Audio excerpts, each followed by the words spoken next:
Hey, hello. I I was speaking for a whole five. Speaking for wait a whole five. Speaking for wait that way. Yep. Okay. This has been the most accidental start that I ever had. I was speaking like for 5 or 7 minutes about everything that I was going to do today, and then I remember that I didn't hit the start transmission. So I was actually talking to the void. I was stupidly talking to myself. I know, I don't have viewers. It will be talking to yourself anyways. But that's not the point. Hey, hello! It is I, Equinox Eterna. And I'm a mess. I don't know what to say.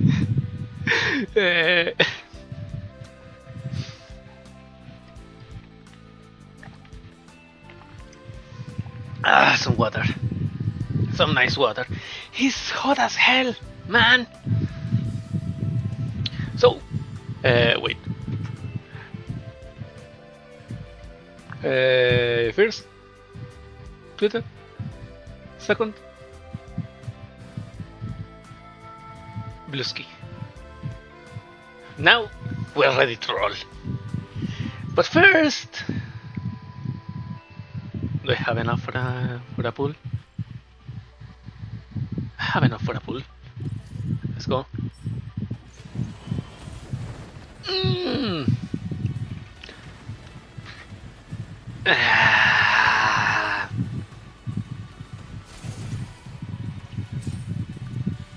Well, oh, double. Golfen and a Cordova.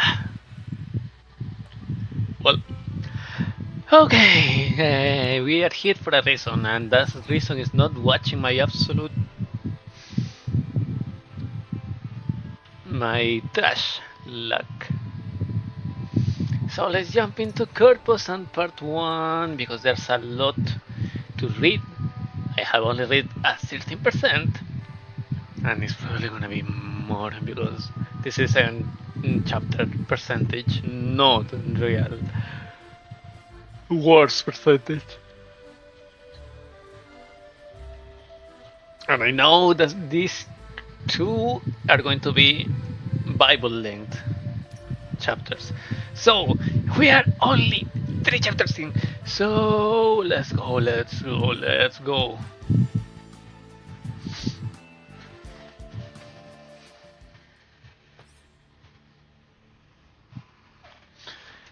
This is eliminate all enemies.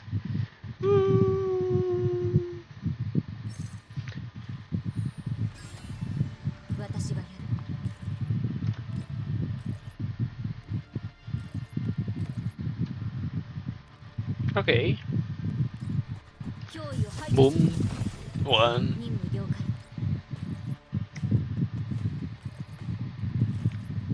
Boom twice. Go, Maki. Tadap. I just hit my office chair with my desk. Okay, I'm going to explain to you again because I already told that to the void. But I right now I'm extremely sleepy because yesterday I only slept like 4 hours. I'm a mess, and I just drank half a glass of some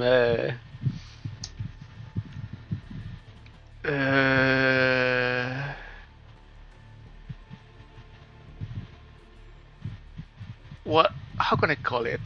A liquor, milk and coffee liquor.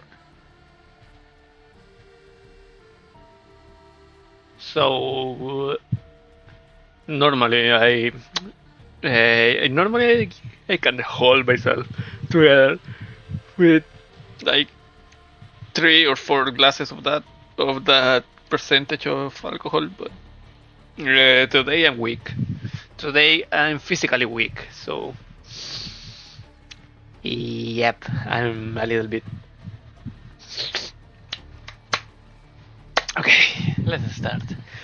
The society is primarily used to divert traffic from the central checkpoint. The queue for entering the city here isn't usually very long. But today, the entry security procedures seem especially cumbersome, causing a large number of civilians to pile up at this entrance. Guards stationed on both sides of the checkpoint hold their weapons at the ready, closely watching every movement within the line. A transport truck bearing the Zucchero logo spray-painted on its cargo compartment passes through the security gate. It waits in the inspection area for an inspector to carry out the review process. From the pedestrian line beside the truck, the voices of a family drift through the half-open window and into the doll's auditory module. Of a family drift through the half-open window and into the doll's auditory module. Papa, are we almost a little bit? Yeah, once we get through here, our whole family can start a new life. That's great. I heard there are a lot of pretty dresses in the shops. We can view new clothes. Boy, Big brother can get new textbooks for school too. The mother walks at the back of the group, gazing lovingly at her 2 children. She rests her hands on their shoulders, drawing them closer together. Springfield watches the family with a tender glimmer in her eyes. She also wants a family. She can step up. She's no stranger to scenes like this. Families willing to overcome countless obstacles for a better life. Seeing the hope in the children's eyes, she can't help but smile. Although people ahead of them are being denied entry one after another for various reasons, the father remains confident. To qualify for life in the satellite city, the family has endured a long point-based process and a strict screening. He firmly believes nothing will go wrong. The transport truck finally reaches the inspection point. Springfield notices the fatigue and irritation in the inspector's eyes, along with faint, barely concealed arrogance. She lets out a quiet sigh, already foreseeing the possible obstruction. Hello, please present your travel permit and cargo manifest. Springfield hands over the elegant folder, neatly containing various documents. On the inside is a food exchange voucher. Even in the green zone, such vouchers can still fetch a high price. These are all our documents. Thank you for your trouble. The inspector takes the folder, his gaze lingering on the voucher for only a second before he flips it open and begins reviewing the papers carefully. A doll, huh? But he confirms that he is speaking to a doll rather than a human. Even his veneer of politeness disappears. Since you're a doll, you should read the updated regulations from a few days ago. All doll-serving groups, organizations, or individuals must register in advance and prepare a special work permit. And what you have submitted here is business visa, not a doll-specific work permit. But I'm not currently serving any group, organization, or individual. So you're an unaffiliated doll. My authorization begins to myself. Please look here. This is my proof of identity. The inspector flips through the documents impatiently, confirming the truth of Springfield's statement. Another one of these. So what are you here for? I'm here to open a new branch of a coffee. There's some preliminary work to take care of. We already have one shopping operation, and business have been fairly good, so we are planning to expand. A cafe run by dolls?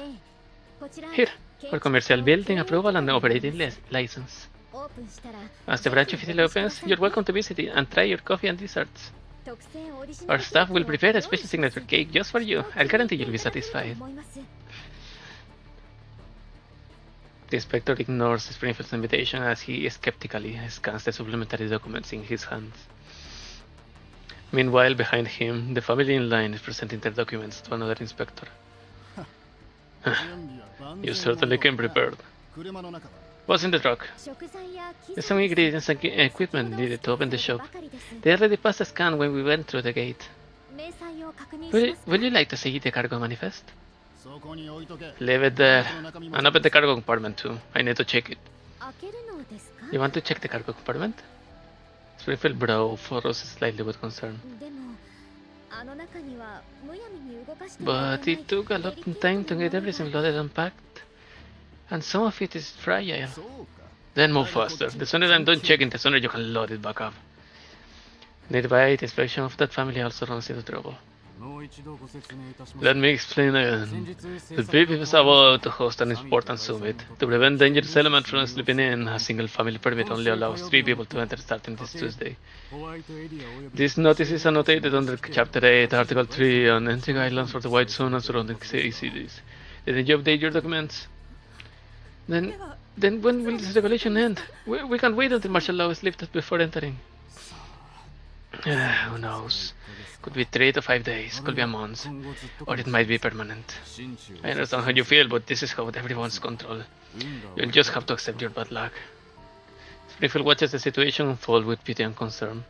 The mother's panic gaze and the children's dejection make her heart ache. She sighed softly, then turns her attention back to the inspector in front of her.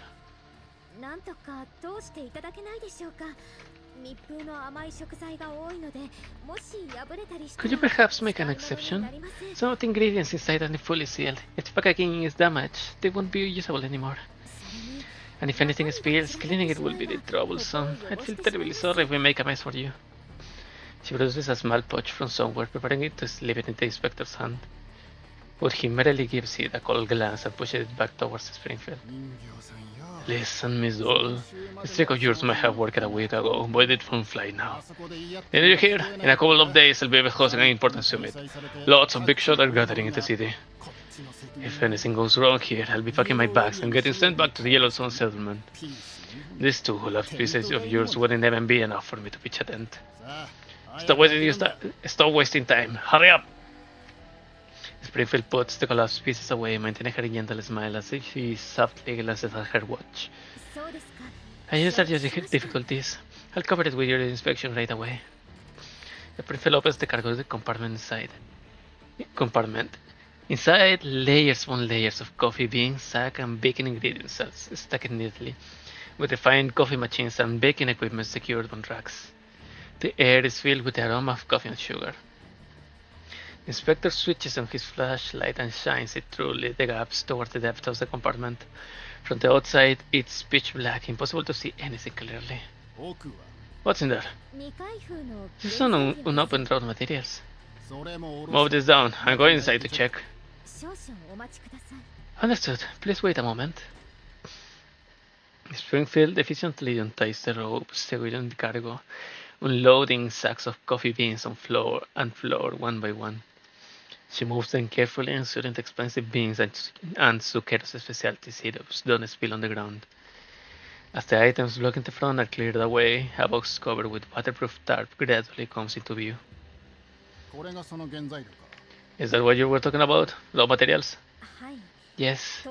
Some special important ingredients that require careful storage. Open it. No problem. Please wait a moment. I'll tidy things up. Springfield turns toward the depths of the cargo compartment, her hand lightly brushing against a device hidden among the goods. No matter what, she will protect the mission target entrusted to her. Springfield glances around. Most of the nearby soldiers' attention is focused on the long line waiting outside the security gate. Meanwhile, the arguing and crying family inside the checkpoint also draws many eyes. She gently brushes her hair back. She soon receives a response on level 2. Are you done yet? I'm going in. All set. Springfield watches as the inspector climbs into the cargo compartment, stepping over the burlap sacks and slowly approaching the box deeper inside. And while he isn't paying attention, Springfield has already moved closer behind him. Alert, alert! A suspicious target has been detected near Satellite City West Gate number 3. All nearby personnel immediately close the security gates and coordinate with security forces to provide support. A suspicious target has been detected near Satellite City West Gate number 3. All nearby personnel immediately close the security gates and coordinate with... Springfield continues to smile.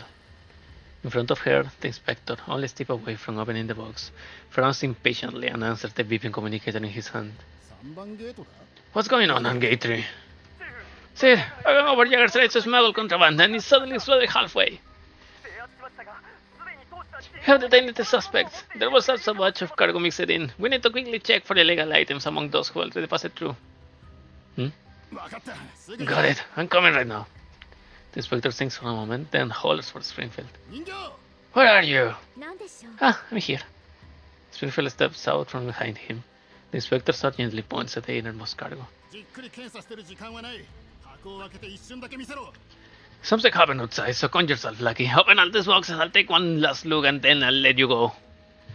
Springfield smiles, stiffens slightly. She adjusts her gloves on her hand behind her back. Alright. Instead of walking towards the box, she steps closer to the inspector. Just as she gets into position, ready to take action. What is it? Why the rush? Oh, Director, yes, I'll be right there. The inspector hurriedly jumps off the truck, not even sparing Springfield a glance. All inspectors here are suspended for the day. Everyone, follow me to Gate 3 for support. What? But I've been lining up since before dawn. Exactly. I need to get to the hospital to see my daughter. This is contagious. Ignoring the surrounding complaints and curses, the security gates slowly close. The soldiers responsible for security block the crowd, attempting to rush the gate, then begin assembling to head toward gate number 3. Springfield watches the gate behind her sealed shut, leaving her and the truck stranded within the inspection area for the checkpoint. She can't help but sigh. Oh dear, that was way too close for comfort. I was hoping you could step in sooner. We didn't want the cafe manager to think we are too meddlesome. Springfield loads the cargo back into the truck. As she steps down, the barricade blocking the vehicle is instantly lowered and the road ahead opens up to her. Springfield hops into the truck and starts the engine, her gaze falling once more on that family. In front of the truck, the family that had been beside her in line stands there helplessly. Springfield hesitates, then issues a request for level 2.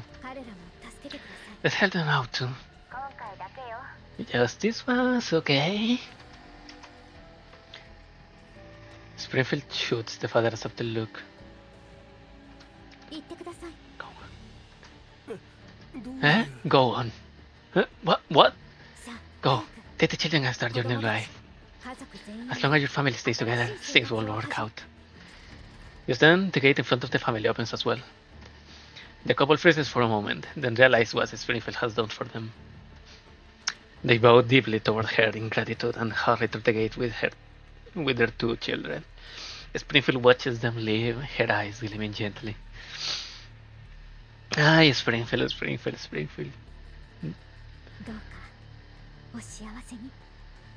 May your future be filled with hope.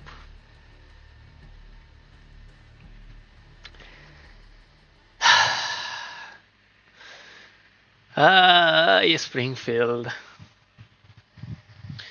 She's so sweet.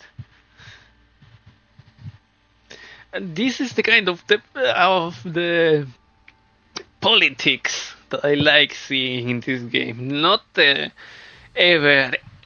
never-ending rabble that I don't know, the legislators, the lawmakers and such starts spewing like in deep oblivion. I was almost falling asleep for a lot of times. But this is the and you can see how it affects the people. I don't want to see the making of the laws. I want to see how the laws affect the people on foot, not the assholes on their cars.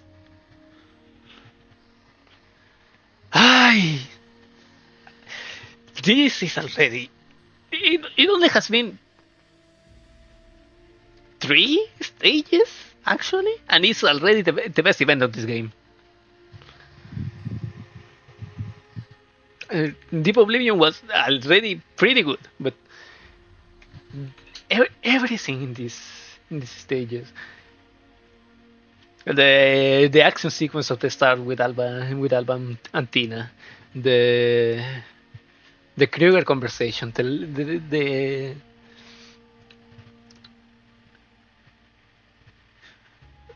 conversation that finally revealed that Kruger still cares about the shaky hand. And now the problems at the gate, the family trying to survive, being affected by the politically of some companies that don't even care about their employees, their people, their other people. Everyone being affected.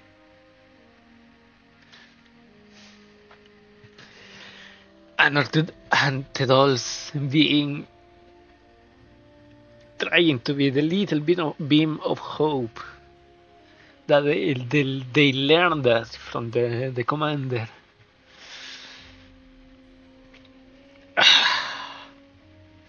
I need a little bit of water. I'll come back in a second.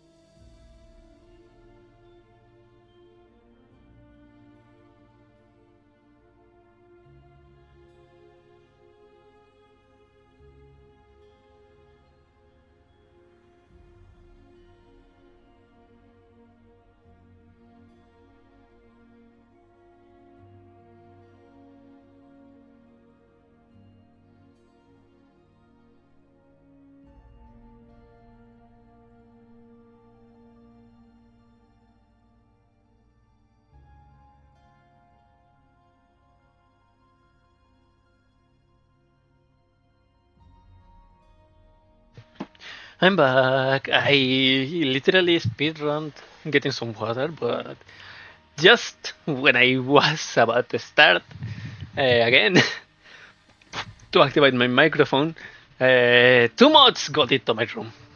I had to clean.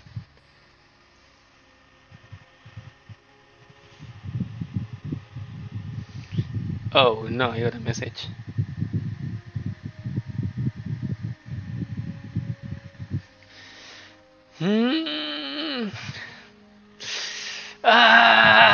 Okay, let's continue. If I stop now, it's going to hurt me more than if I stop to answer the message that I just got. It's going to hurt me more than I'm able to survive today. So let's continue with this game. With the story, Corposant.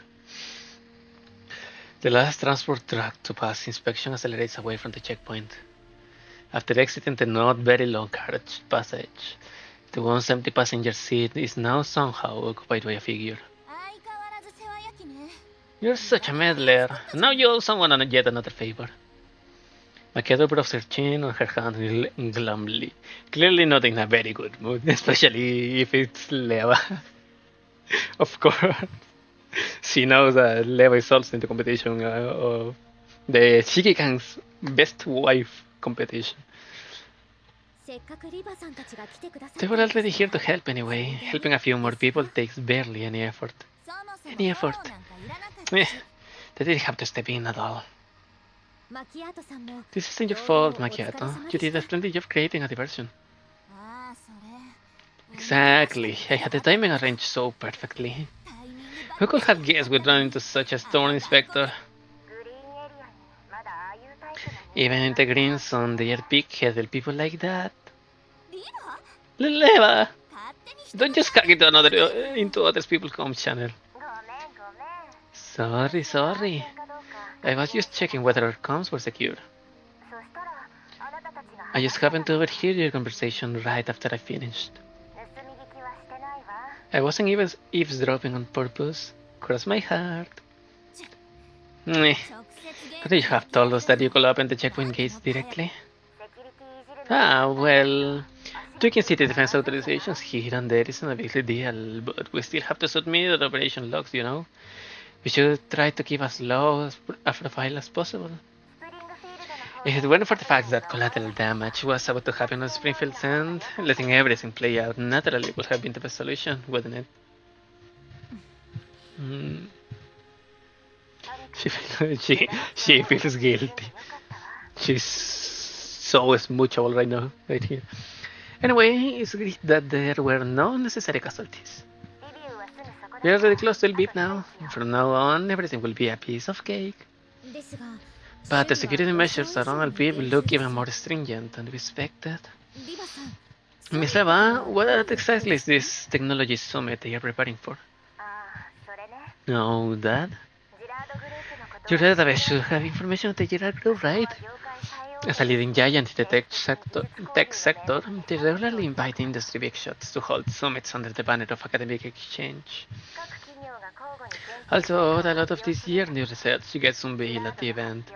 The grand finale is always the announcement of the Girard Group's latest cutting-edge technological achievements. So even though this called a technology summit bring together industry elites, it's really just the Girard Group annual show-off event. Even so, security measures at this level seems a bit of overkill, don't they? Yeah, which makes it pretty obvious. The real purpose of ramping up security is to deal with us.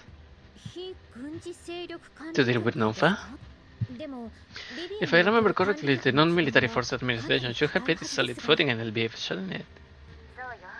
That's true, otherwise Kalina wouldn't have chosen this location. But things have been shifting rather rapidly these days. The local administration has been getting less and less cooperative. As soon as Mr. Kruger arrived in Lviv, he was escorted straight to a reception hotel designed by the Gerard Group. Oh, assholes. For now, his actions are restricted, but even someone as distinguished as the director of the non-military forces administration probably wouldn't enjoy having to bring 2 bodyguards with him just to use the restroom. The bureaucracy here has been infiltrated by the conglomerates to this extent already. This is more complicated than expected. Looks like we need to act quickly. Miss Leva, although there are still a few hours until the scheduled handoff, I'm worried that delaying any further might cause something to go wrong. Can we contact Kalina now and proceed with the handoff? She's right next to me, actually. Leva's boy disappears for a few seconds. An early handoff is no problem at all. After all, we have already been waiting for you at the abandoned warehouse designated as the exchange point. But first, we need to be sure. Don't worry, I promise we're not being followed. We have checked off everyone who tried to track us outside the purification zone. As expected of the Sukeros manager, the commander really made the right call entrusting this mission to you. Then let's bring the handoff forward. I have received the coordinates on my end. Okay. See you in 20 minutes.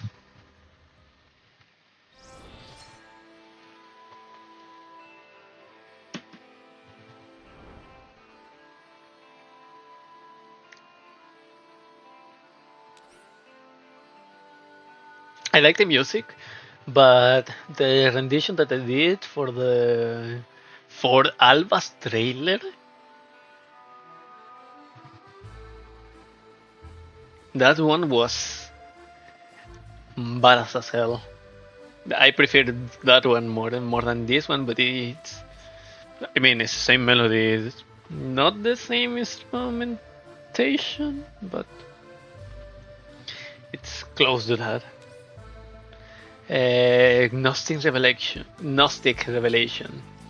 Only by accepting the gospel of the Advent can one gain the revelation that allows one to break free of one's bindings.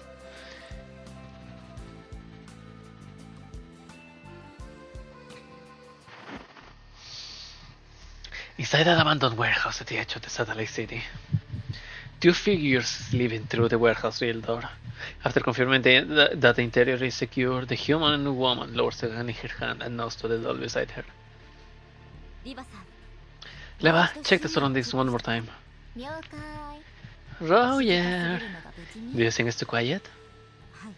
Quiet is how it should be, but I just can't shake this uneasy feeling. Through her narrow cloud, Leva runs a full check of all the cameras and detectors she has deployed. Under their surveillance, no one can enter this place unnoticed. Everything is normal. Leva nods to Kalina. Kalina!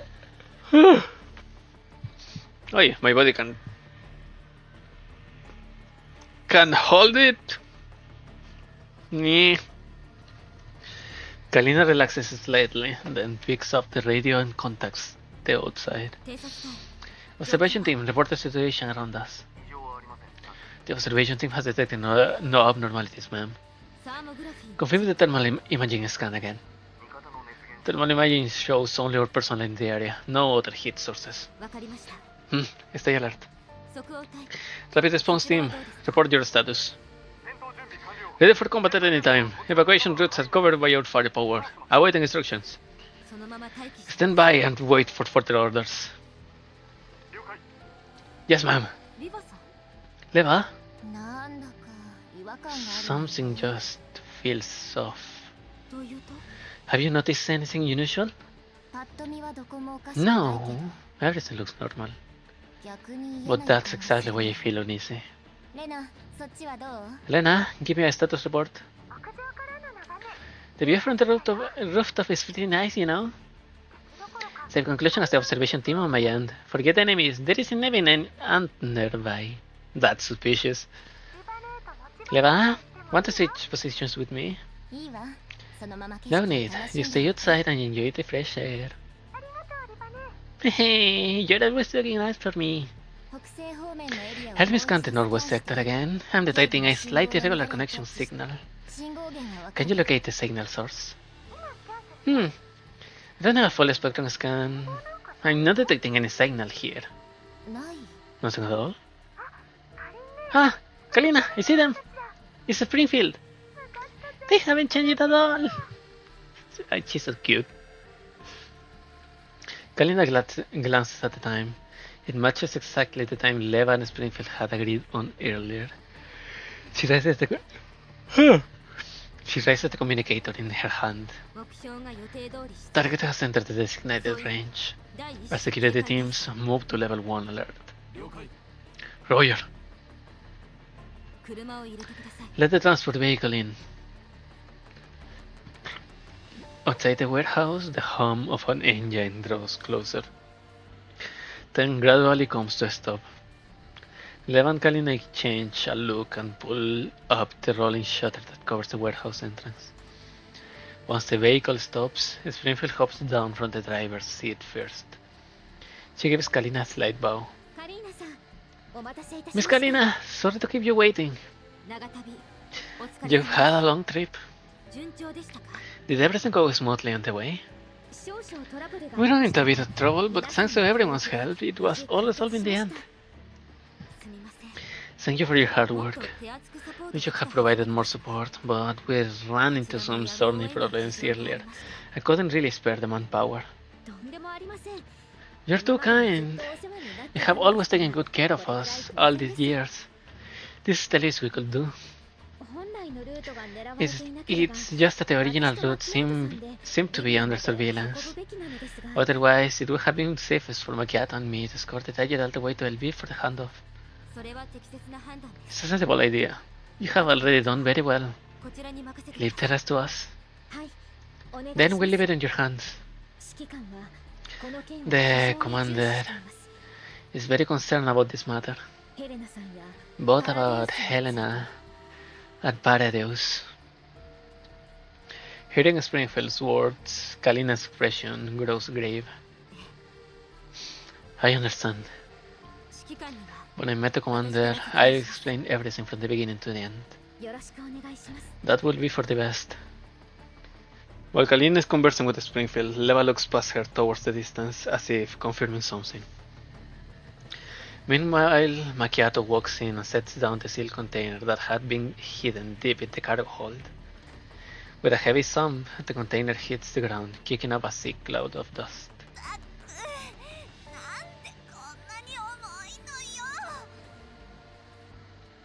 Every time I have to move this thing, I'm speechless.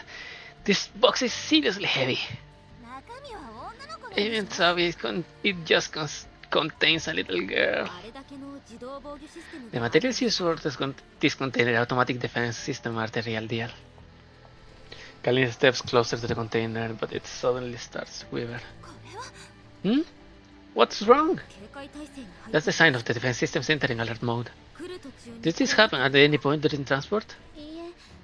No, the commander sorted out Macchiato and made identification permissions before the transport mission. Leva, try stepping back. Leva eyes the container warily. With a frown, she follows Kalina's instructions and backs away, but the container continues to shake. How could this be? Leva looks up at her surroundings. Within her narrow cloud, feeds from the cameras and scanners flash by rapidly, but whether in the outside world or within her narrow cloud, the situation is the same. All is still and quiet. Yet this very stillness makes Leva highly incredulous. Through level 2 in her narrow cloud, she senses a faint persistent connection request is still flickering. Are any of you sensing a nearby connection request signal? A request signal? Miss Springfield looks at Macchiato in confusion. Macchiato shakes her head as well. I'm not sensing any request signal at all. If it were an enemy, they wouldn't be so brazen about it. Then there is only one possibility. Leva raises all the firewalls in her narrow cloud to maximum. After a moment's hesitation, she accepts the request. The connection is established. Nothing happens. Then, after a long while, a string of characters is transmitted. 666163735. That's binary. No, that's hexadecimal. Fuck.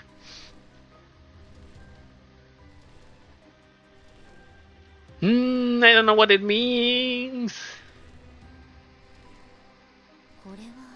This is a key?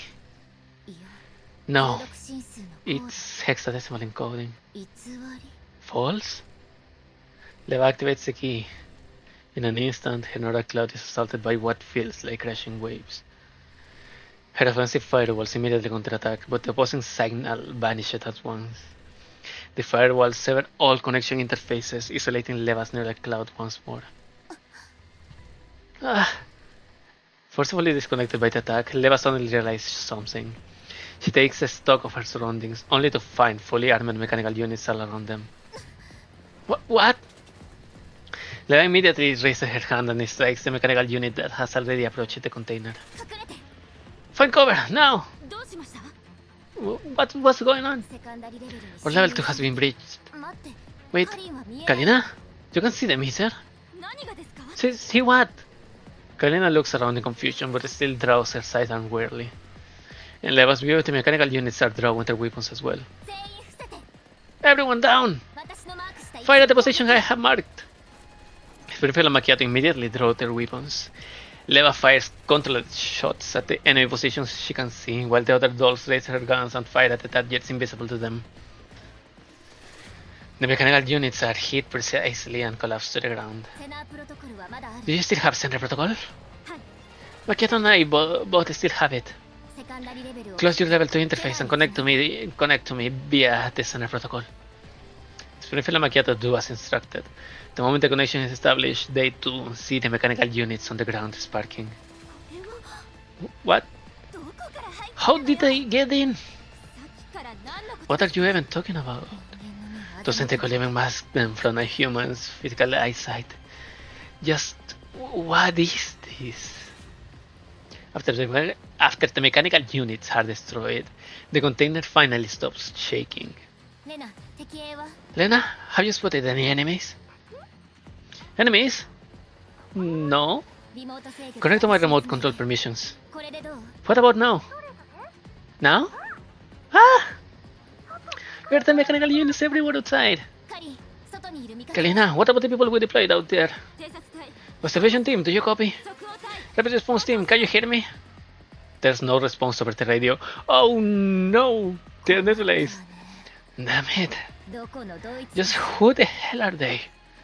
Leva, enemies are charging toward the warehouse. Fall back and regroup with us. Everyone, prepare to engage.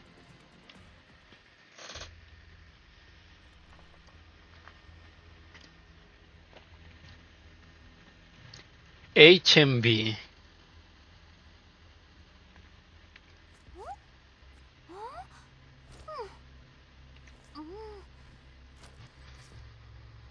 What are all these? Against dolls is electronic attacks. Against humans, possibly something like hallucinogens or poison gas. I'm afraid it's something like that. I'm not worried about the electronic attacks. I'm just afraid that Miss Kalina has been hurt in some other way. Then let's wrap this up quickly. We'll take care of any other business after we take them out. Yep, I'll have to. Okay, I need information now. What are you? Marionette doll edge walker. Murderous intent. Okay. Decapitation. What's with the name? Selects one enemy target within one tile, deals melee burn damage. Elimination program. Neo Brute Edgewalker type 1. Select the nearest. Okay, nothing important to see to read there. Passive burst damage taken is reduced by 50%. Gira group, of course. Agile combat will use cover and fight with various tactical locks onto a target and attacks it on the next turn. Oh. Neo Brute Precision Pulse type 1. Precision Pulse type 1. Same with both corrosion. Oh, select one enemy target within 3 tiles around this unit and deals corrosion damage. Select an enemy unit with the lowest HP. Okay, dissolving bones, point kill, straggler elimination. Marionette doll Storm Hunter. Type 1.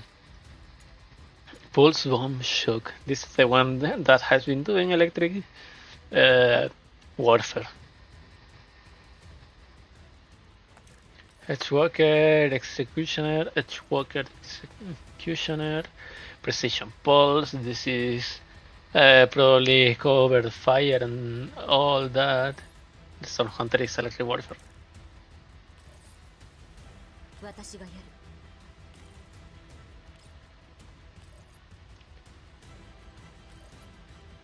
Doesn't hit the last one.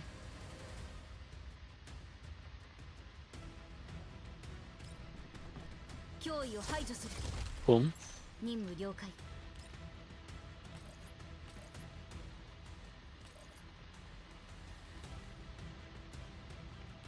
Okay.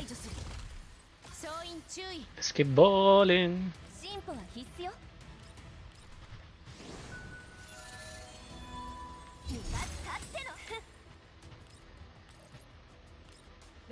Obviously, I could have done this auto, but I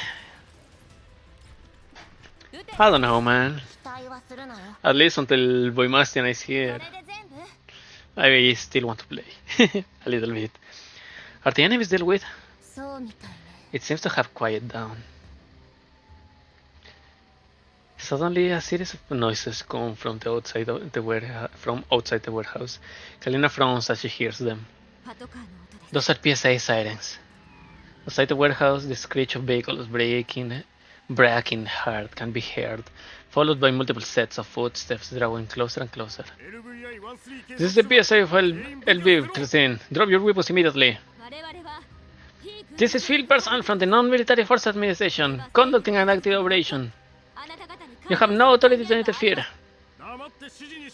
And we are to take your word for it. Drop your weapons. We'll verify your identities. If you refuse, we will launch an assault. For the extremely forceful tone, it's clear that they are prepared to attack at any moment. Kalina signals to Leva to stay calm. They are from the PSA. We can just stop and fire on them. Looks like the first strike failed, so now they are switching to underhanded tactics. They can easily move against us easier. Let's see what they are up to and play it by ear. Kalina gestures to the other dolls, who quickly move to conceal the container holding Helena in a hiding corner. I have a call for reinforcements, but people will arrive within 15 minutes. Let's hope we can hold out that long. Kalina nods. She clears her throat and calls out towards the outside. You have lowered our weapons. You may enter.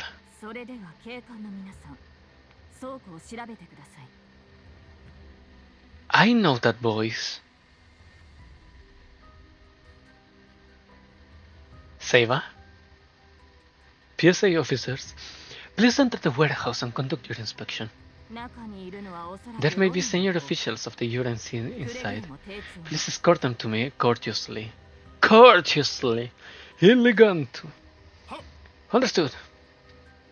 Armed PSA personnel entered the warehouse. Kalina raises her hand and presents her credentials. I am level 2 counselor and regional security supervisor of the Tier Sub-Bureau under the Non-Military Forces Administration, currently carrying out a special field operation. What operation? You don't have the authority to know. Under Kalina's imposing sense of presence, the armed officer doesn't dare act rashly. He takes the credentials, flips through them, then hands them to someone who appears to be the team leader. That person walks off and passes them to another indistinct figure in the distance. The moment she enters Kalina's field of view, Kalina's nerves snap taut. The one now standing before her is not a human, but a meticulously dressed sergeant doll. Her suit is perfectly tailored, like a highly trained senior butler from a noble estate. Her every movement radiates elegance and composure. She inclines her head slightly, examining Kalina's credentials with near reverent courtesy. Her fingers, fluid and graceful, turn the pages slightly. Then she looks up, a gentle and polite smile on her lips, while her eyes resemble fine porcelain displayed in an old mansion. Flawless on the surface, but hiding something deeply unsettling within.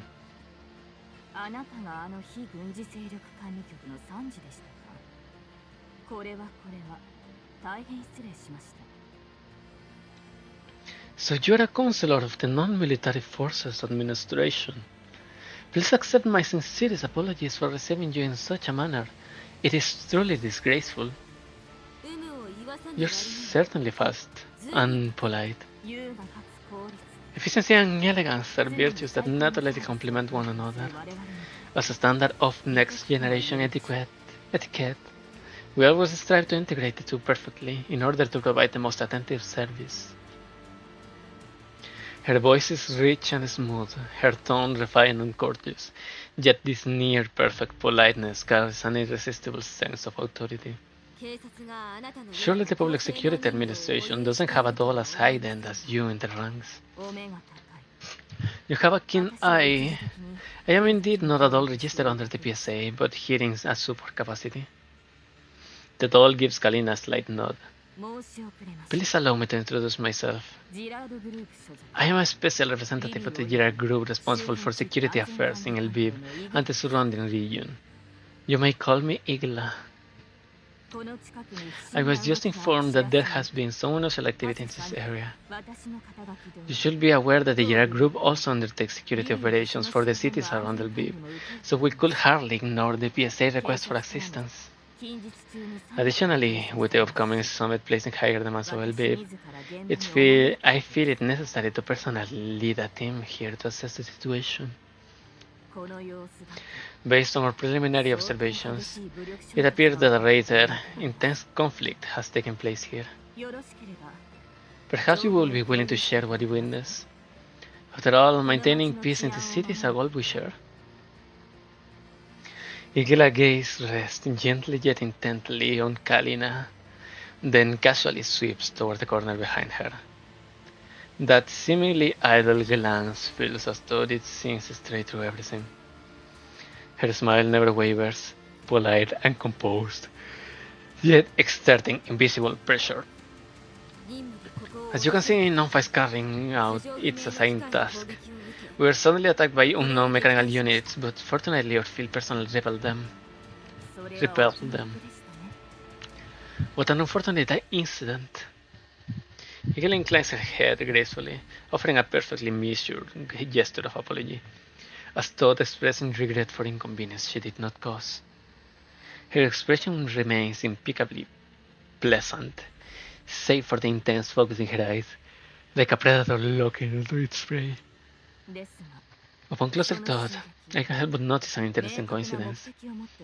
The attack seems to have had a very specific target. Igla looks towards the spot, the very place where the container is hidden. As a security officer of the non-military forces administration, I am sure you're aware that fighting weapons within a satellite city is a serious matter. And even more serious than gunfire, the covert entry of hazardous items that could threaten regional security into the heart of the city. Although this might displease you, my duty required me to conduct an appropriate investigation into you and your subordinates. Please come with us. Additionally, it is necessary for us to thoroughly inspect this area for any potential dangerous items. I trust you won't mind. You have no authority to inspect us or to inspect this area. Non-fast mission is still ongoing. Now that you know we are on duty, please leave immediately. I'm afraid that won't be possible. Even if I were willing, the PSA officers cannot simply ignore suspected illegal activity within this jurisdiction. Though we belong to different departments, for the sakes of the city's safety, I must ask you to follow the proper procedures and cooperate with law enforcement to avoid unnecessary losses. Procedurally speaking, the local PSA has no authority to enforce the law against a counselor of non-military force administration, and as an outsourced security, you have even less. If you truly crave authority that much, submit an investigation request through the chief of LVIP. You will have my unconditional cooperation immediately. I must be frank, this confrontational attitude of yours brings no benefit whatsoever. Igla raises her hands slightly. The surrounding PSA officers immediately raises their gun. The dolls raise theirs in response. Oh my, how surprising. Igla turns her gaze towards Leva, who smiles back while leveling her gun at Igla. You don't seriously believe that just because you're a third-gen doll, you can overpower us non-fat dolls, do you? I'm not quite sure what you mean. You are quite a joker. Beneath their smiles, countless streams of light flash through their eyes. Within Leva's level 2, a signal source at point-blank range attempts to forcibly connect to her neural cloud. Massive amounts of data crash violently against Leva offensive firewalls. The signal source launches high-speed, high-density attacks against all her ports. But the key activated earlier provides Leva with a complete decoding logic, allowing her to dismantle those lethal viruses within the limits of her processing power. I'd advise you, Miss Special Representative, not to act rashly.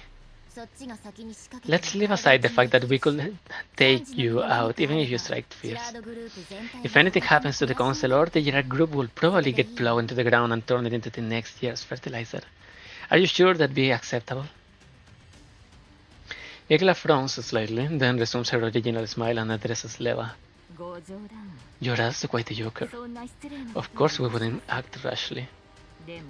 However, you did remind me of something important. The counselor should indeed take good care of her health. If something were to happen to her, we wouldn't be able to shoulder the responsibility. Igla casts a meaningful look towards Kalina. Leva's gaze is drawn there as well. Kalina keeps her gun trained on Igla, but suddenly her chest heaves. She cuts several times, then collapses into an uncontrollable, violent, coughing fit. She covers her mouth and nose, but blood spills from her fingers and drips onto the ground with each cough. Don't you dare to hurt my Kalina. Oh dear, the counselor appears to be suffering from acute radiation sickness. You son of a bitch. If she doesn't seek treatment soon, the damage might be irreversible, you know. Kalina drops quickly to one knee, but immediately raises her hand to signal that she can still hold on. I'm fine. My immunity is still pretty strong. Resting herself against her knee, she forces herself back up, wipes blood from the corner of her mouth, and raises her gun at Igla. Even if I die here, I won't leave. Igla shows the same confident smile as before. She bows slightly and gestures for the other armed personnel to lower their weapons. Then let's wait a little longer. Suppressing the urge to shoot the wench named Igla in the face right then and then, Leva rapidly calculates how to eliminate every enemy present as quickly as possible. They have cunningly deployed human armed personnel, all wearing full coverage helmets. There's no telling what's being released into the air. As for Igla herself, just defending against her electronic attacks is already taxing. Crippling her through electronic warfare is nearly impossible. Judging from the PSA setup, they must have prepared for non-fire reinforcements. The chances of non-fire reinforcements reaching this place in 15 minutes are smaller than heroin in the lottery. And Kalina clearly can't hold out in her current condition. She already has a story of elite. Her life will be at risk if this continues.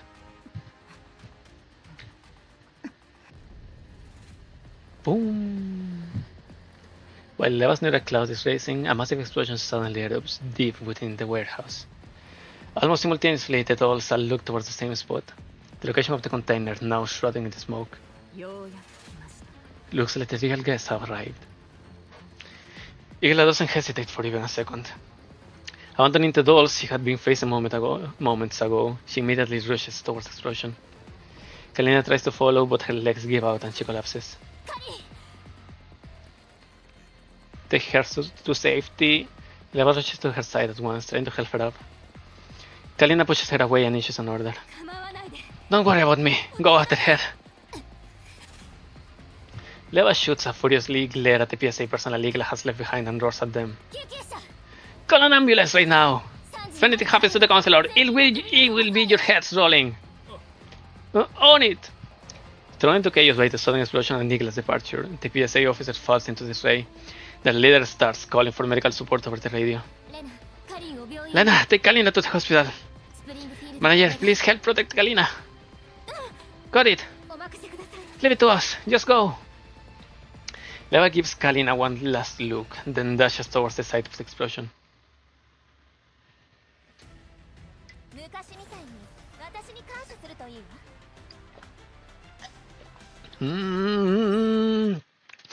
Not with fucking collapse radiation. Smoke. Boymastina sprints at full speed with the container slung over her shoulder. The box is shaking violently. She clamps it tightly with her arm to keep it from slipping free. Alva runs alongside her, but unlike Boymastina, she keeps her head down, continuously working on her terminal in her hand. I question the decision we just made. Alva doesn't look up, her fingers are still flying across the terminal. You mean when Alva was attacked? The timing was bad, we shouldn't have intervened. That was my initial thought as well, which is why I helped Leva. Facing a Tyrian doll puts enormous pressure on her. That key ensures she won't be crushed outright. But even so, they failed to uphold their responsibility. The terminal emits a crisp, unlocking chime. The container on Boymastina's shoulder stops quivering. Alva finally turns to look at Boymastina. Although this container wasn't part of our original mission, the non-military force administration has already lost effective control over it. If this continues, the Girard group will obtain O43. That's an unacceptable risk. So we have to change the plan. I don't understand. It really disclosed the full plan to me. Alva lets out a quiet sigh. I'm sorry, boy Mastena. You're right. I didn't explain it clearly. This was her request. O43 must not fall into the hands of any conglomerate. Not a single one. We still don't know what role O43 plays in Project Eden, nor do we understand the project's full scope. She has been active inside the group for a long time, yet still uncovered nothing. So now we can only rely on ourselves. Is this AK-12? That's why, in addition to this mission, we need to take her back. Nelly! Well, wait, how did they pronounce that name?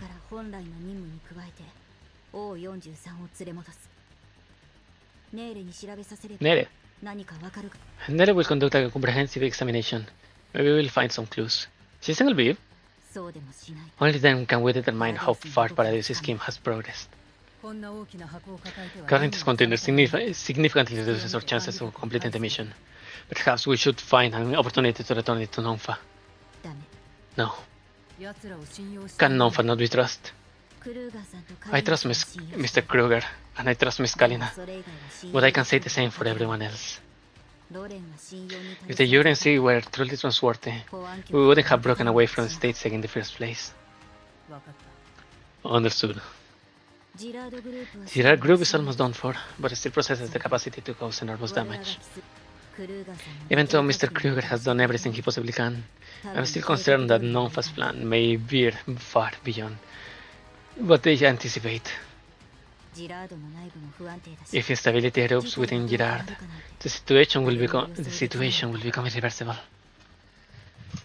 Boy Mastena pauses slightly, then nods and says no more. What the hell is this?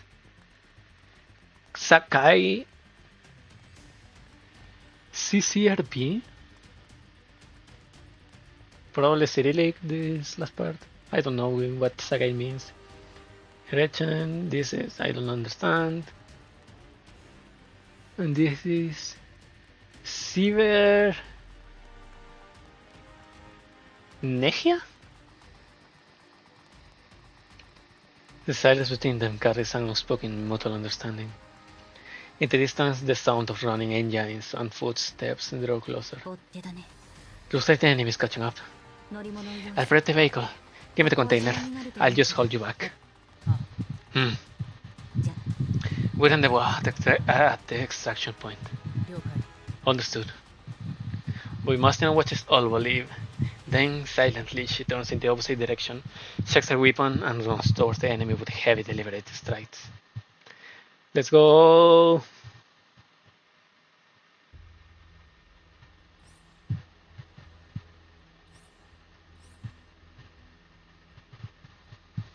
Evacuate everyone.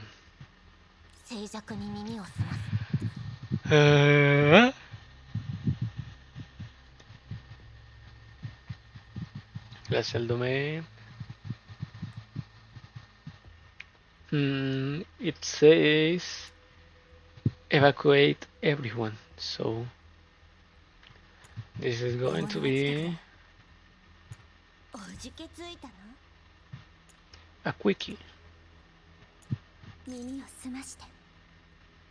Where is Shuhua? Here.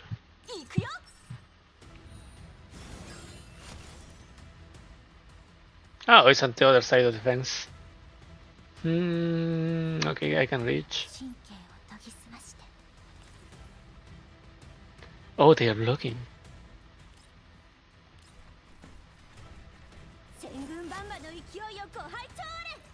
Boom.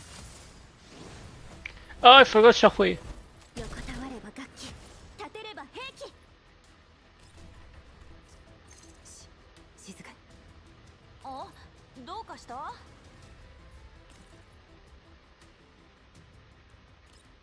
Jump. Let's jump over there.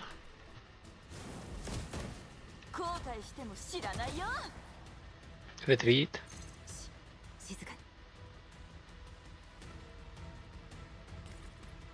Hold it. Hit it. Nice.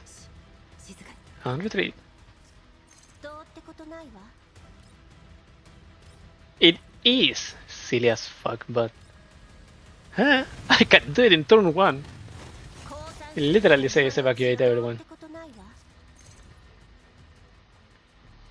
After taking down Telas pursuer, Boymastian scans her surroundings. Once she confirms that the area is secure, she prepares to relocate. Just as Boymastian is about to move, a razor-sharp gaze, one that seems to pierce through every electromagnetic disturbance of the battlefield, locks onto her like a precision-guided weapon. Her instincts trigger instantly. Before conscious thought can catch up, her body pivots. In 0.1 seconds, her right hand draws her MP44 443 tactical pistol, the nozzle snapping precisely towards the source of that gaze. At that very moment, Boymastina system experiences a rare stall.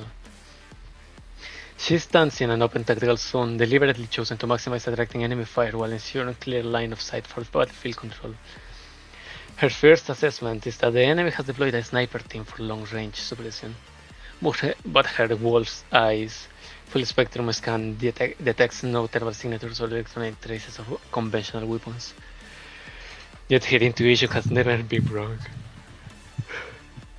Tempered through countless battles, it has become an integral component of her combat system. She raises her head slightly.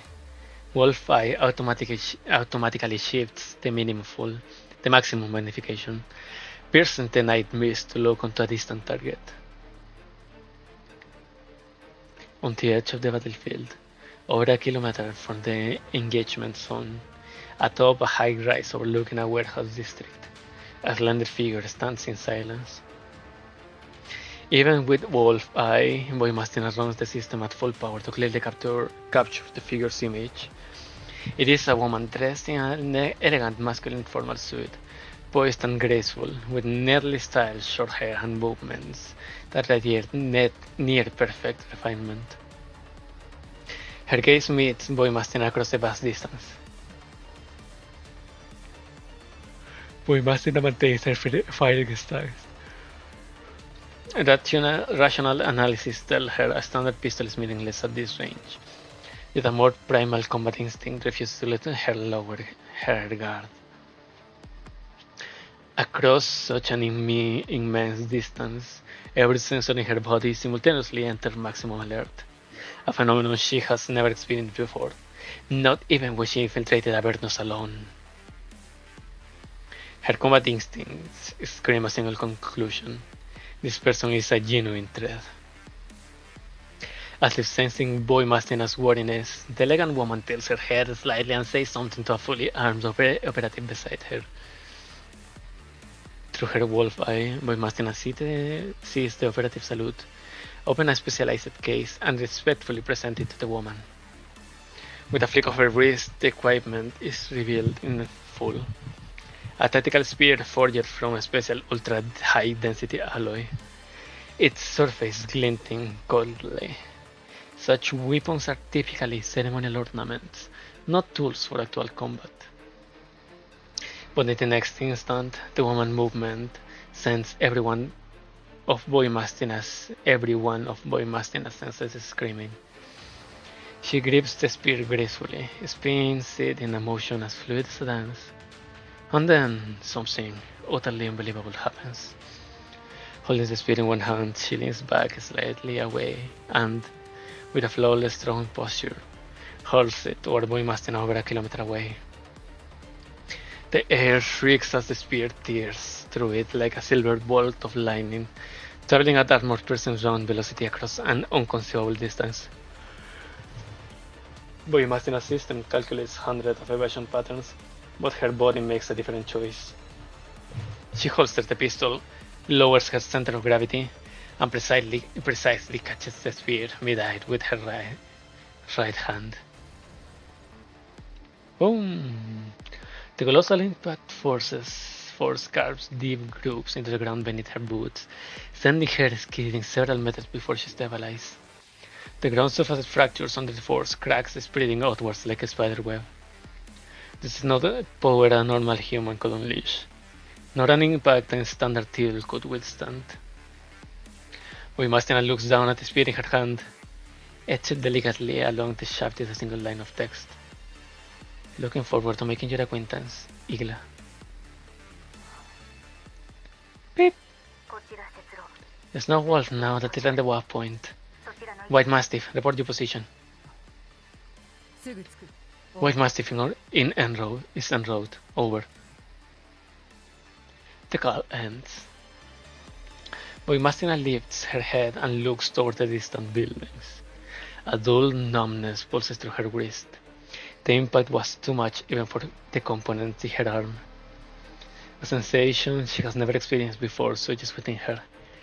A sense of inevitability. Like two planets being drawn together by gravity, destined to collide in a spectacular catastrophe someday. However, the elegant woman in menswear has already vanished into the night as if she had never been there at all. The night wind is bleak, only the heavy spear in Boymaster's hands proves that what just happened was no illusion.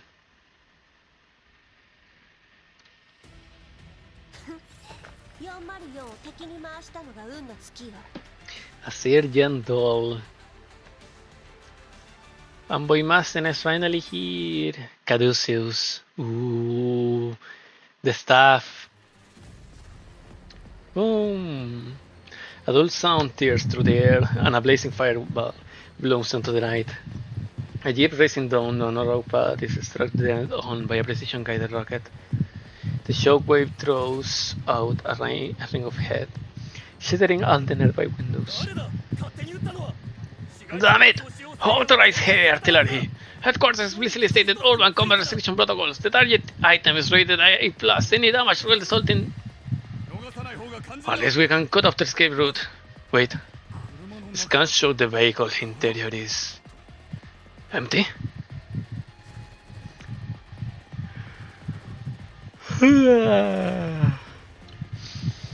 Just then, a string of precise gunshots cuts off the security team's transmission. Alva and Boymastin appear simultaneously from cover 3 blocks away. They are covered in light dust and scorch marks, yet their combat efficiency remains completely unaffected. Their perfectly coordinated crossfire suppresses the entire pursuit squad. The private armed security forces bearing the general group insignia clearly did not anticipate this. Task Force Defy has not only evaded encirclement, but has already completed a countermaneuver, turning from prey into ambushers. Keep moving, do not stop. Urban surveillance system has locked into our signatures. 7 minutes, the third heavy blockade unit will reach the outer perimeter of the combat zone. Do we execute the contingency plan? Yes. Switch to plan B. Disrupt the deployment as much as possible. When that's done, proceed to the second extraction point. Keep the channel open. I have notified the support unit. Without wasting a breath, Alva gives a slight nod and swiftly adjusts her comms to standard encrypted mode.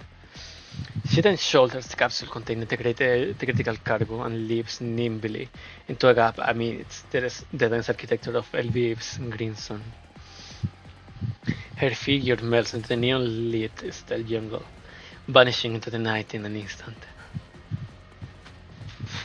Boymaster remains where she is, deliberately exposing her movements to every surveillance system. She is the decoy, the core executor of the diversion. Tonight in the satellite city around Lviv should be lively and bustling. Colorful neon lights illuminate the commercial streets, lined with buildings that blend Eastern European tradition with modern design. This place should be packed with nightlife seekers and tourists, mocking those who struggle desperately just to survive. Yet now the streets are completely deserted, as if the entire city has been evacuated by some invisible force. Boymastina looks up directly at the armed helicopters flying toward her. The searchlight of the light tactical chopper illuminates her figure in stark clarity. On this empty battlefield, she stands like an unshakable mountain, awaiting the coming storm. Boom! Target hit! The helicopter side gunner excitedly confirms a hit. The launcher, still smoking in his hands, gives proof to his precise strike. Maintain altitude, deploy ground turns for battlefield confirmation. Watch the surroundings. Her allies may still be lying in an ambush nearby. Wait, what's that? The thick smoke and dust from the missile explosion blanket the entire area. Combined with turbulent heat currents among buildings, infrared imaging is nearly useless. Just as the helicopter descends to deploy the confirmation team. Come! A violent, unnatural gale erupts from the center of the smoke. A dark shadow rockets upward, breaking free of gravity's pull. Ah! Mythoclast! The figure is still wreathed in lingering smoke like a valkyrie from mist taking flight. That's impossible! A hand seemingly clad in steel clamps firmly into the landing skid. The immense force tilts the entire helicopter to one side, its frame emitting a dangerous metallic screech. The enemy is on the helicopter! Boom.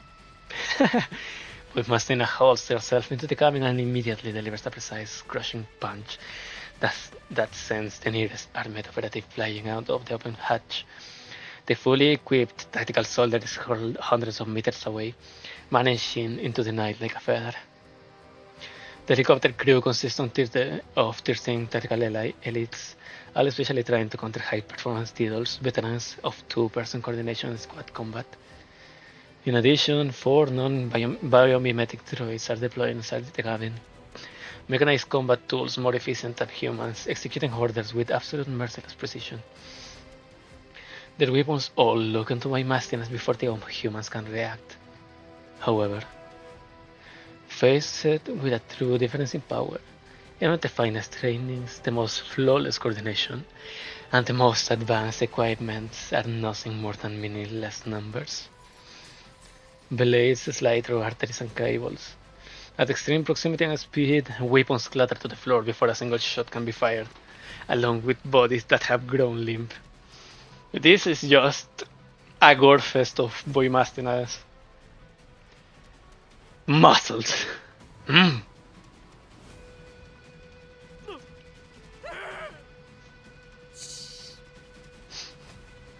Oh yes, please.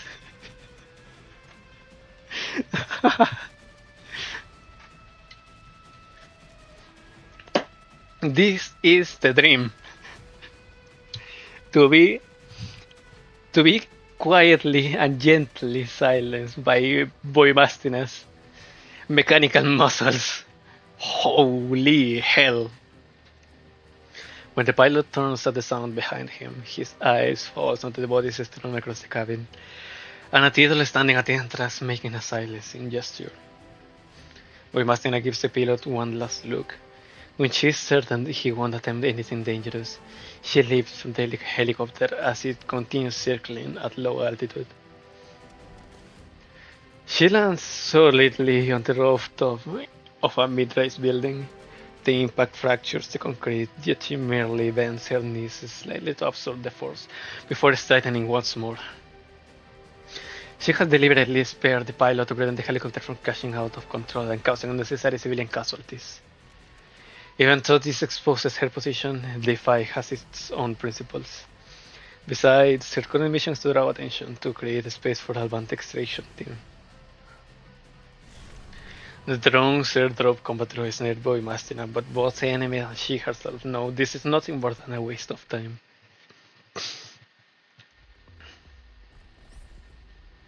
Eggies! And dinner gates! I messed up. And no, Kulugay doesn't have the good attachments. No. Well, she still is mugging everything.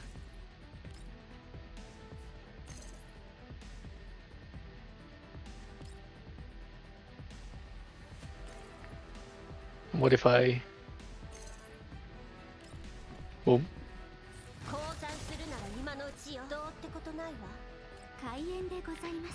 6 out of 10.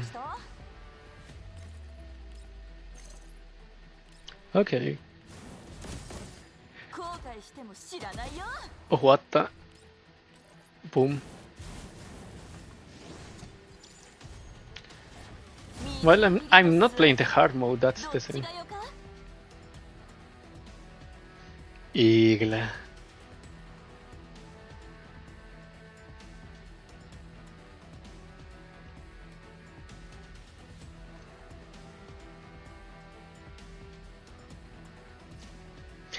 At last we met, AK-15.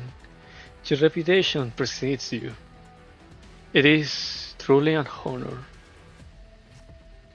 I hope you like this welcome gift.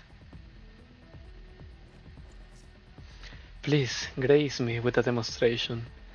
Show me the power of the strongest from the previous generation. You have activated the Hulk mode. Ike.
This is better than whatever Mihoyo has ever made.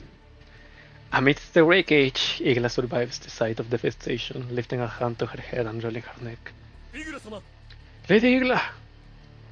I must admit, meeting the legendary AK-15 in this manner has been quite an enlightening experience. Though the outcome is somewhat regrettable. What? Squad after squad of Girard's armed security forces rapidly encircled the area, professionally raising their weapons and establishing a perimeter. In fact, these units have been observing the entire battle from a safe distance. But after witnessing a confrontation that defies comprehension, not a single person dares to intervene. If this were an ordinary firefight, some brave soldiers might have approached the battlefield. But the clash between Igla and Boymastina has already exceeded the boundaries of conventional combat power. The suffocating exchange of force compels every combatant present to wisely choose observation over interference. Prepare a new formal outfit for me. If possible, I would like the same style. Also, please deliver the complete battlefield data log and loss assessment report to my office within 2 hours. Igla's voice is smooth and velvety, her praising polite and refined, yet carrying an elegance and authority that brooks no refusal.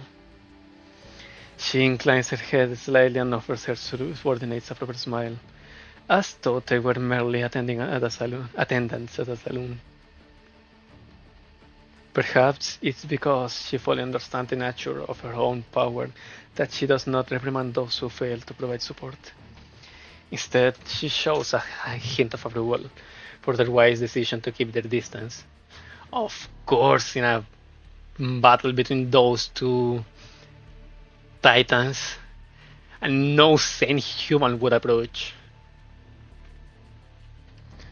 Igla pinches the slightly damaged cuff of her sleeve. Her movements focused and graceful. It's literally the The strongest doll in history versus the strongest dolls of today. Literally that meme. She extracts a pristine white handkerchief from her breast pocket and gently wipes the remaining blood from her cheek, as if powdering her nose at a banquet. Her gaze drifts to the steel spike on the ground, stained with her own blood, while the flawless smile on her lips never falters. If I may ask, where are our guests now? Yes, ma'am. The two target dolls are still fleeing. They seem to have entered an underground facility. We have lost their precise location. I see. Eagle narrows her eyes. So the objective was never escape. Although she admits the encounter has been an enjoyable diversion, she must also concede that she has no time to continue playing games with the two from Defy. Recall the security forces to the headquarters. Huh? Everyone is coming back with me. Was I not clear enough? Yes, understood. All that ruckus and you still didn't catch them. Just as Sigla is about to issue orders to pursue, a female voice tingled with unmistakable mockery suddenly comes from nearby. A small figure steps slowly out of the shadows, entering the glow of the street lights. Igla looks slightly surprised. She hadn't sensed the approach of this doll at all. Miss Leva, please forgive my surprise, but I thought you would be staying by Miss Kalina's side at this time, to ensure her safety. I'm not a medical doll. Instead of standing around doing nothing, I'd rather be doing something more important. Something more important? Igla tilts her head slightly. I'm not quite sure what you mean by that. For example, making someone pay. A certain doll who obstructed the agency's in carrying out their duties and deliberately injured an important official. Oh my! As the guardians of the city, the Gerard group will naturally spare no effort in helping you bring this unscrupulous doll to justice. Please provide me with sufficient evidence and I will devote the greatest possible resources to accomplish this important matter. Oh, there will be evidence. All in good time. As a field doll of the Non-Military Forces Administration, I'll be conducting an investigation here. I trust you won't object. By all means. Igla makes a polite gesture, clearly uninterested in further entanglement with Leva.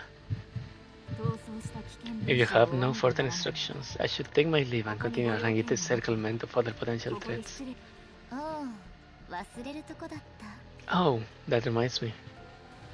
Just as Igla turns to leave, Leva speaks up again, her mocking tone not carrying a hint of a threat. About the group that launched the initial surprise attack on us. They don't seem to be affiliated with these two potential threats. Do you happen to have any guesses on who they might be? Lady Igla? Thank you for your intel. I will see to the investigation. I will ensure that not a single criminal escapes elude justice. Igla gives Leva one last look, then bows to excuse herself before turning away.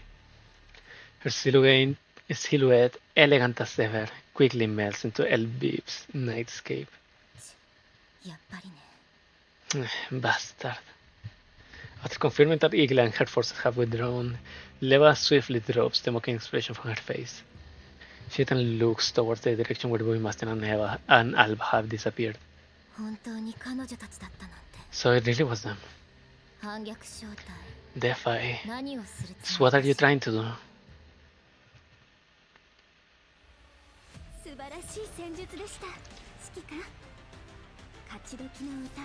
Data information change, returning to Ops room. What? New day, new Gunsmoke? No.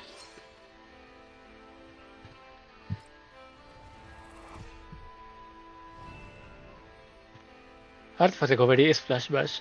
Oh, 0.5 is on. We are at half the way. 16, 17, 18. No, 1, 6, 1, 7, 1, 8, and 1, 5. Oh.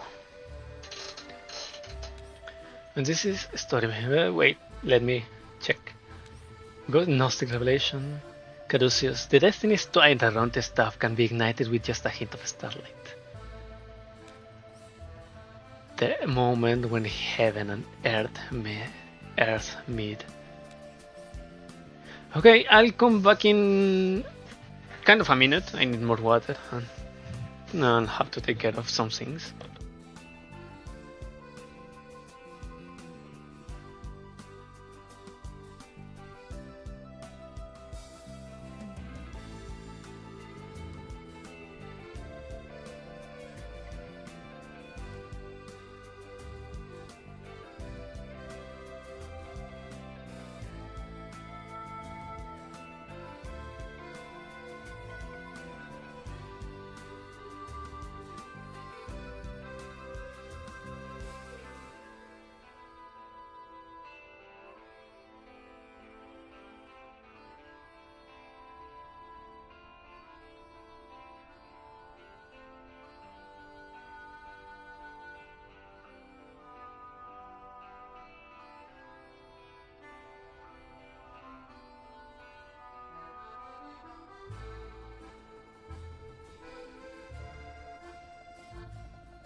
Hi, hello, I'm back.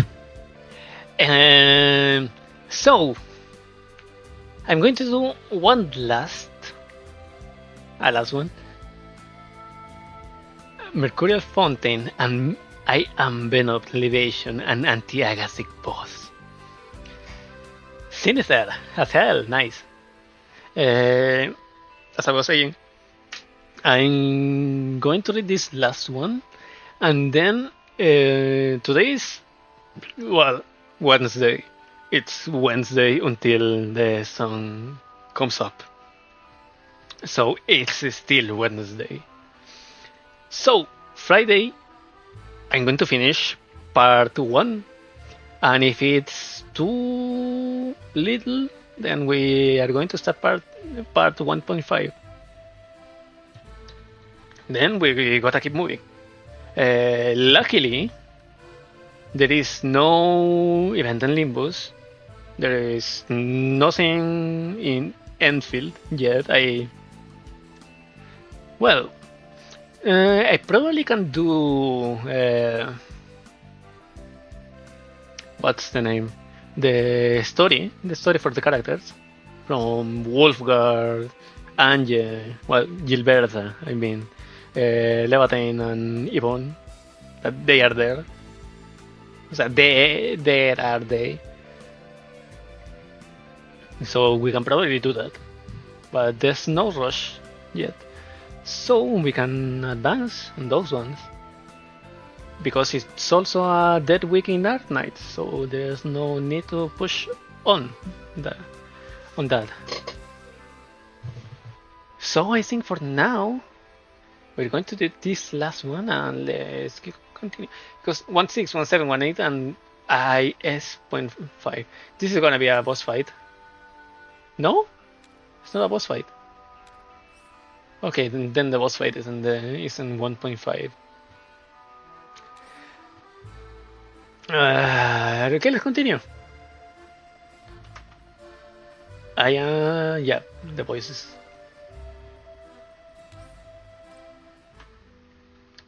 After spending some time on the deck of the Elmo getting some fresh air, I head back toward the office room.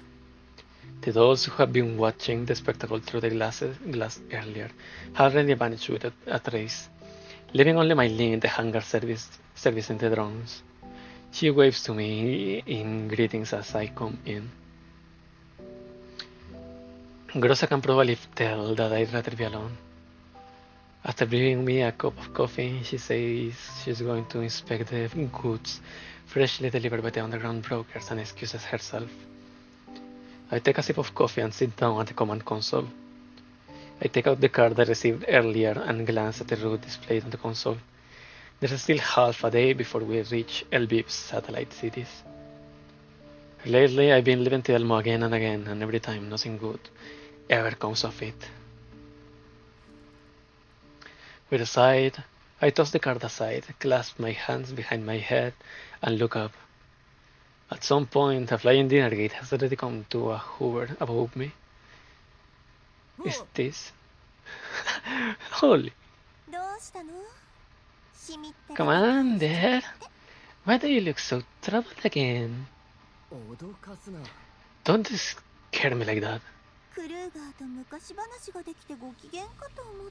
I thought you'd be in a super good mood, having just finished catching up with Kruger. And how did you arrive at that conclusion? Well, look.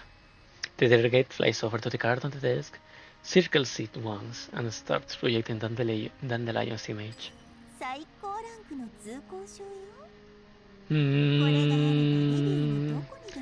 This is the highest tier identification pass in the Lviv region. With this card, you can go anywhere unimpeded. Even if you're armed to the teeth and accompanied by titles, no one will dare inspect you. I didn't know such passes were even a thing.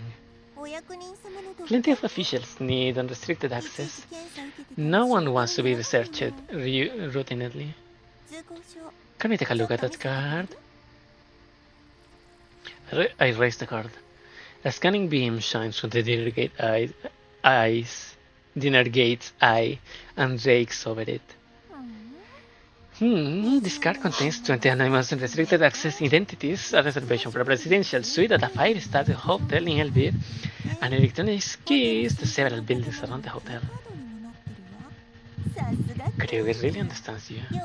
He has already arranged your entire itinerary for you. After all, without weapons or dolls, you probably wouldn't even dare step off the Elmo. Oh, shut up.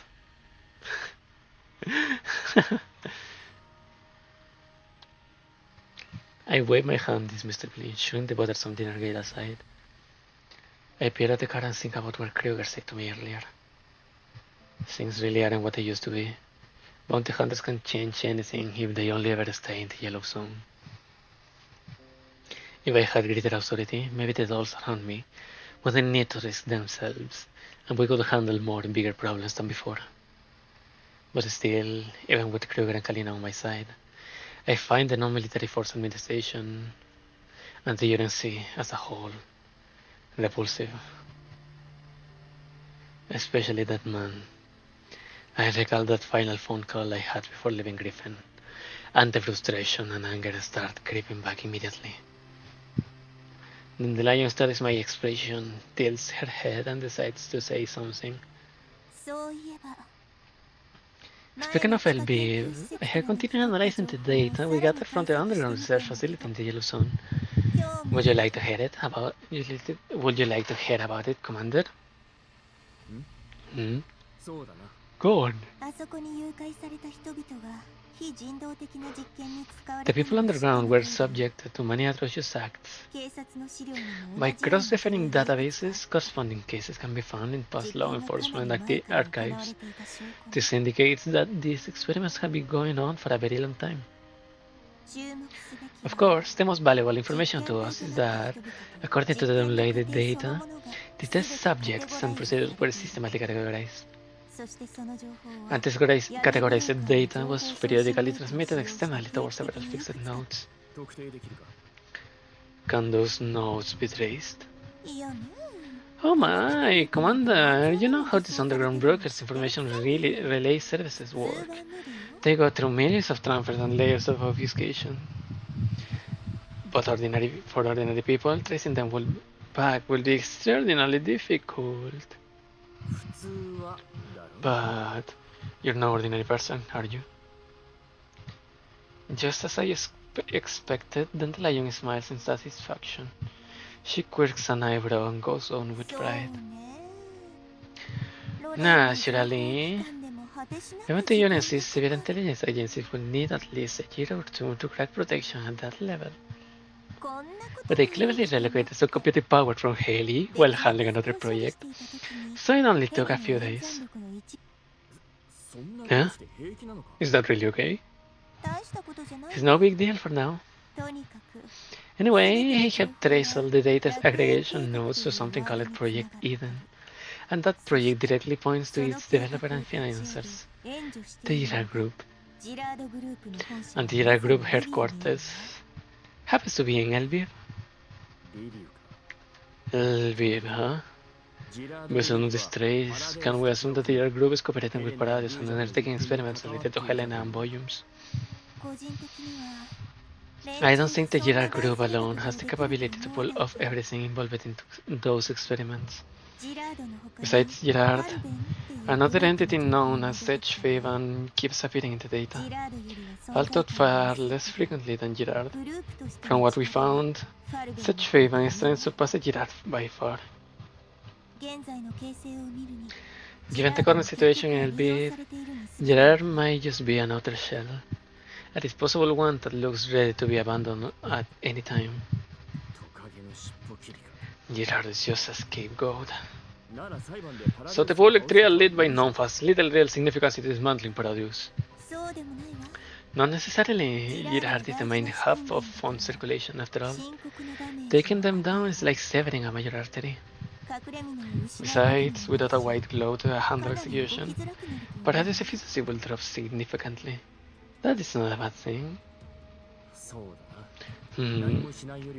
Uprooting even one accomplice is better than no changes at all.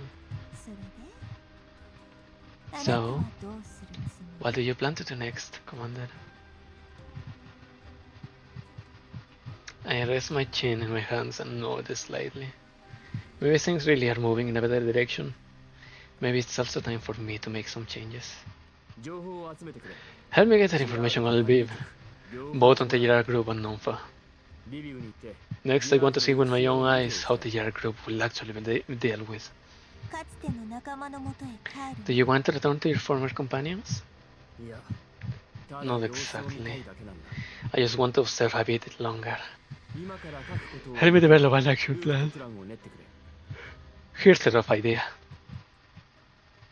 I sketch out my thoughts on paper. The dinner gate flies over in a circle overhead as Dandelion withdraws her projection. Alright, we'll do it your way. To be safe, let's prepare 3 plans. They shouldn't be difficult for you. Can you give them to me now? Like, right now? With your processing power, it shouldn't take more than a second, right? You're still a slave driver as always. I'll take that as a yes. I pick up the communicator. Grossa picks up almost immediately. Commander? Half of 4, Sukero and Monsoon come to the ops room with you. I have something to discuss with you all. Are you planning on personally entering Lviv? You read me like an open book. Understood. I'll summon them right away. Soon enough, the dolls filed into the ops room. The scene looks almost identical to the pre-mission briefing from years ago. They are chatting about their previous missions. Once I see everyone's present, I step up to the command console and clear my throat lively. The room immediately quiets. All eyes turn to me as I gather my thoughts and begin.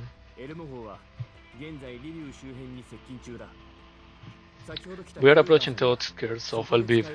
Mr. Kruger visited earlier and gave me a high-level access pass. So I plan to enter Lviv, complete the task Kalina assigned to me earlier, and investigate all information related to Paradius. We knew all along that you definitely want to go there yourself, Commander. The other dolls nod in agreement. Everyone's really worried about Helena. I wonder how the manager and the others are doing now. The dolls start discussing among themselves again, but it doesn't last long enough before they turn the question back to me. What do you want us to do, Commander? I bring up the regional map of the console. The dolls step closer to look. I want to split everyone into 3 groups. Group 1 will enter the city with me and participate in the upcoming operative involving Nova. Group 2 will enter as a rapid response unit and be responsible for gathering intelligence within the city. Group 3 will remain aboard the Elmo, handling perimeter security and supporting my emergency extraction from groups 1 and 2 if necessary. Dandelion will explain the details. The dinner gate flies above the console, drawing everyone's attention. Right, this operation is practically a sightseeing trip. The Elmo will stop at the edge of the Greenstone's quarantine wall. Group 1 will be led by the commander, with Golfon and Gross acting as close protection. You will enter Lviv proper via the Intercontinental Railway, transferring here, then here. There are many satellite city transfers, so in theory, with the pass, your journey should be completely unobstructed. Gotcha! Understood. Group 2 needs to prepare vehicles, bring weapons and equipment into the city, set up safe houses, and monitor the area around Group 1. I suggest Klukai lead Group 2 with 404, Team A, and Monsoon operating together. The commander will be staying at this hotel, and these are the candidates' safe house nearby. Group 2 needs to scout all of them. We are unfamiliar with Lviv, so collect as much information as possible on local roads, layout, and social conditions to support the commander decisions. Emergency extraction plans will also be prepared by Group 2. We don't expect the worst case scenario, but it's better to be prepared.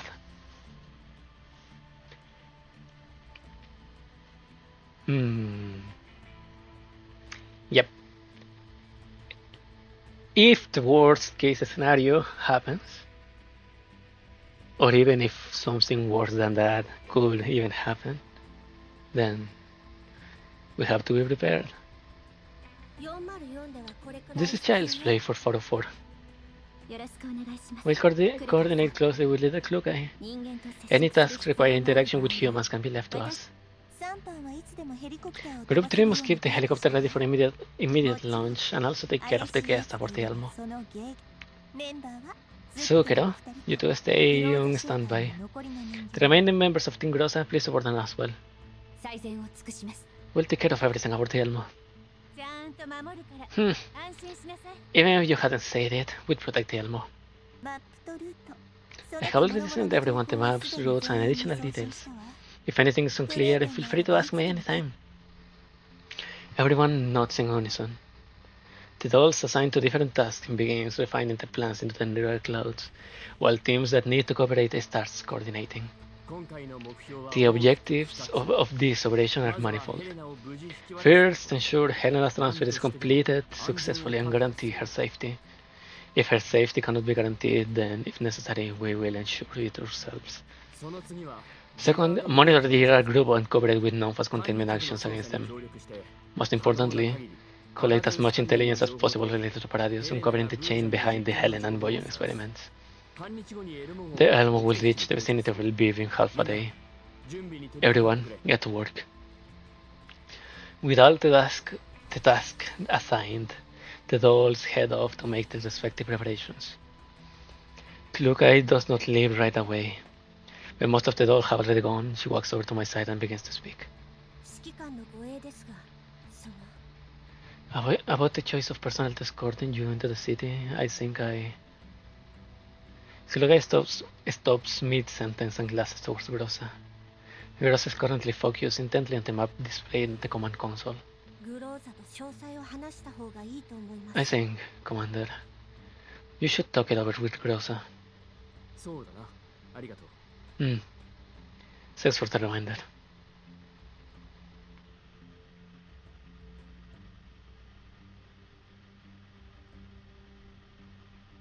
Is this what Luca has been saying about telling Groza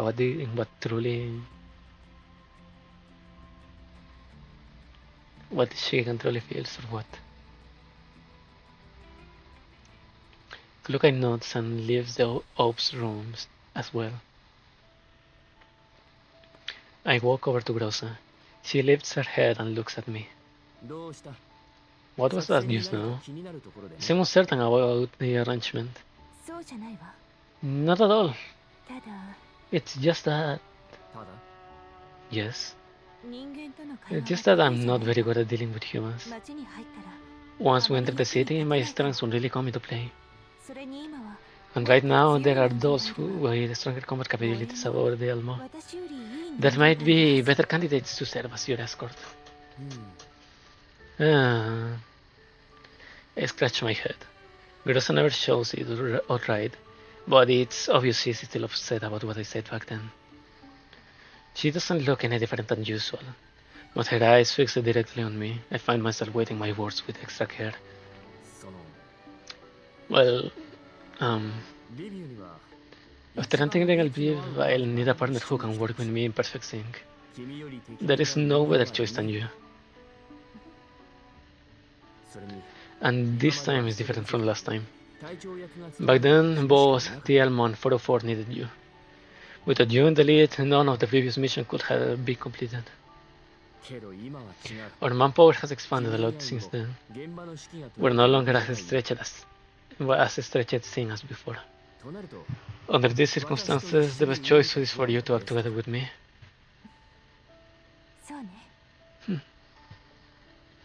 Groza looks away and turns her gaze back into the command console. I feel a quiet sense of relief, like I have just been left off the hook. Commander, have you really thought this through? I nod. I can just stand by and do nothing. I understand.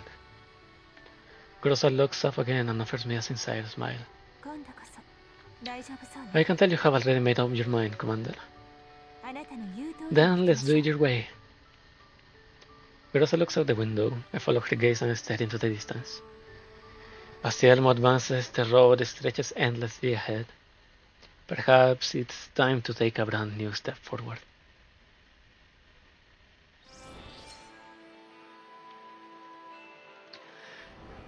This may not be the highest note on this stream, but is one of the sweetest ones. So let's leave it here and let's continue on Friday. I hope I have some time to do it on Friday. But that's it. Thank you for coming, thank you for watching.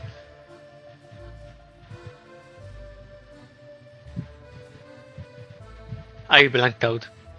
I have been Igneous Eterna, and I hope you come back next time. That's it. Goodbye.